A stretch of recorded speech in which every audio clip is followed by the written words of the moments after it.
इस समय मेरे साथ बात करने के लिए मौजूद हैं पूर्व मुख्यमंत्री हिमाचल प्रदेश के जयराम ठाकुर। और इस बार लोकसभा का चुनाव तो है ही, लेकिन साथ ही साथ हिमाचल में 6 विधानसभा सीटों का भी चुनाव है। यानी आप सोच सकते हैं कि जयराम ठाकुर की भी साख जो है दांव पर लगी हुई है। तो जयराम ठाकुर जी, क्या आपको लगता है कि इस बार के चुनाव के अंदर जो माहौल बना हुआ है देश भर के अंदर, क्या कोई दबाव है हिमाचल पे ज्यादा? मैं समझता हूँ कि चुनाव का दबाव सब जगह एक जैसा होता है, सब कोई बहुत विशेष नहीं है। लेकिन अलग तरह की परिस्थिति है कि इस बार हिमाचल की लोकसभा की 4 सीटों के चुनाव के साथ साथ में 6 उपचुनाव भी हो रहे हैं जी। और स्वाभाविक रूप से ये 6 उपचुनाव बहुत महत्व के हैं, क्योंकि प्रदेश सरकार में जो उथल पुथल चल रही है वो कह रहे हैं उथल पुथल आप करवा रहे हैं। उथल पुथल हमारे नहीं, वो तो अपनी वजह कह रहे से ईडी, सीबीआई, आईटी सब भेज दिए। ईडी का केस न सीबीआई का केस, कोई भी मसला इस प्रकार का था नहीं हिमाचल प्रदेश में किसी के खिलाफ। लेकिन मुख्यमंत्री के काम करने के तौर तरीके से ये हालात बने हिमाचल प्रदेश में। आप खुद ही देखिए, कांग्रेस पार्टी की जो मंडी से सांसद है, कांग्रेस की अध्यक्षा है हिमाचल प्रदेश की प्रतिभा सिंह, वो चुनाव लड़ने से मना करती हैं, बोलते काम नहीं हुए, हमारी बात सुनी नहीं जाती है, हमारी बात मानी नहीं जाती है, कार्यकर्ताओं को एडजस्ट नहीं किया गया, अपनी मर्जी से वो किए जाते हैं। उनका बेटा जो चुनाव लड़ रहे हैं मंडी से लोकसभा का, जो विक्रमादित्य सिंह, वो मंत्रिमंडल से त्यागपत्र दे करके बैठे हुए हैं, लेकिन चुनाव यहाँ टिकट दे करके चुनाव लड़ रहे हैं। अब ये सारी चीज के लिए हम दोषी हैं क्या? और लेकिन क्योंकि सवाल जवाब हो रहे हैं, तो आपने कहा कि सुक्खू सबको निपटाना चाह रहे हैं, लेकिन इस बार देखो कौन निपटता है। और सही मायने में हकीकत यही है कि सुक्खू चाह रहे हैं कि एक बार में सबका जो उनके लिए वहां पर कांग्रेस के अंदर जो चुनौतियां हैं उनको सबको निपटाना चाह रहे हैं, और निपटा भी दिए उन्हें काफी हद तक। और ये उस तरह से एक शुरुआत है मुझे लगता है। और अब की बार मुझे दिख रहा है कि वो हालात थोड़े अलग तरह के हैं कि अब की बार सुक्खू निपटाना तो बाकी को सबको चाह रहे हैं, लेकिन मुझे लग रहा है कि खुद ही कहीं वो ऐसा नहीं हो जाए। आपने मंडी लोकसभा सीट की मंडी लोकसभा सीट की बात करी, तो मंडी लोकसभा सीट पे आपकी पर्सनल साख दांव पर है। कंगना रनौत को टिकट मिला है, कांग्रेस उन पे बहुत सारे आरोप लगा रही है, निजी हमले भी कर रही है। देखिए, स्वाभाविक रूप से जब चुनाव का दौर होता है हमले तो होंगे, ये तो हमको मान कर चलना पड़ेगा। लेकिन मैं ये कहना चाह रहा हूँ कि मुद्दों पर अगर राजनीति होती तो बेहतर होता है।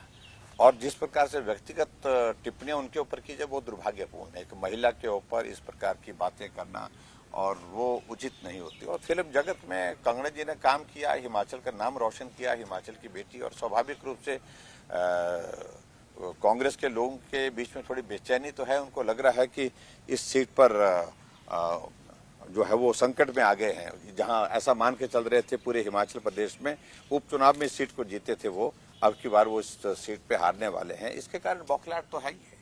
लेकिन क्या आपको लगता है कि ये जो पूरा चुनाव है लोकसभा का, ये तुष्टीकरण और पोलराइजेशन का चुनाव है? भारतीय जनता पार्टी भी राम के मुद्दे को लेकर आ रही है, जेपी नड्डा साहब की रैली में हो, अमित शाह जी की रैली में हो, प्रधानमंत्री जी की रैली में हो, या फिर आपके कैंडिडेट्स की रैली में हो, जय श्री राम के नारे लगते हैं। तो कहीं ना कहीं पोलराइजेशन का भी एक इम्पैक्ट आप लोग डालने की कोशिश कर रहे हैं, और कहना है कि कांग्रेस जो है वो मुसलमान परस्ती करती है, ये आरोप लगा रहे हैं। देखिए, हमारे कुछ स्थापित मुद्दे हैं, हमारे वैचारिक मुद्दे हैं, जिन मुद्दों पर आज का हमारा स्टैंड नहीं है।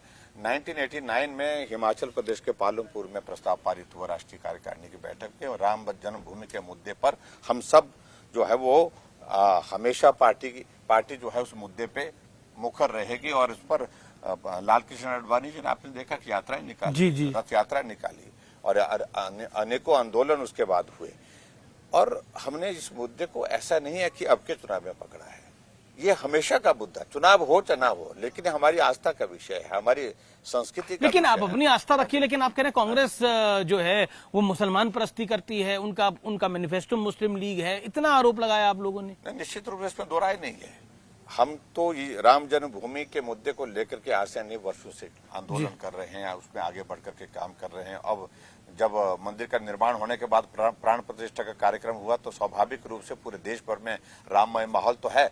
और जहां कांग्रेस कर रही है वो बिल्कुल इसके विपरीत कर रही है। पर विक्रमादित्य तो खुद राम मंदिर की प्राण प्रतिष्ठा में गए थे। जाना एक विषय है, कहना एक विषय है, लेकिन व्यवहारिक रूप से क्या आप जो है वो सनातन को स्वीकार करते हैं, सनातन के प्रति आस्था रखते हैं, भगवान रामचंद्र के प्रति आस्था रखते हैं, ये विषय अलग तरह का विषय है। जी, मेरा अगला प्रश्न आपसे है कि क्या आपको लगता है कि ये विधानसभा के जो 6 सीटों पर चुनाव है, अगर भारतीय जनता पार्टी का नंबर नहीं आ पाता तो खेल तो आप लोगों ने जो प्लान किया था बिगड़ जाएगा पूरा? देखियो, हमने कुछ प्लान नहीं किया है जी।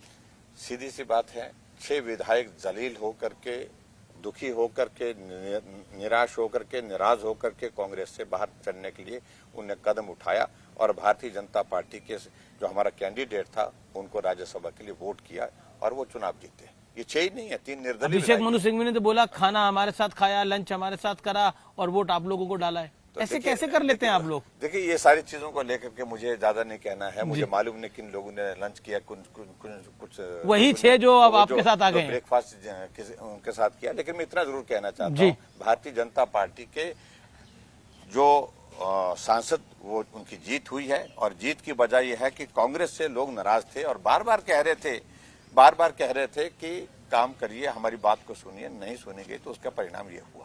लेकिन अब अगर बाई चांस बीजेपी का नंबर नहीं आ पाता, आपको 6 में से कैसा लग रहा है? ऐसा कह रहे हैं, माना जा रहा है कि 2 सीटें काफी टाइट हैं हम बीजेपी के लिए। मान के चलें का परिणाम अच्छा होगा, हम जीतेंगे, 6 की 6 सीटें जीतेंगे, फिर सरकार बनाएंगे। और उसके बाद देखिए, सरकार हिमाचल में है ही नहीं।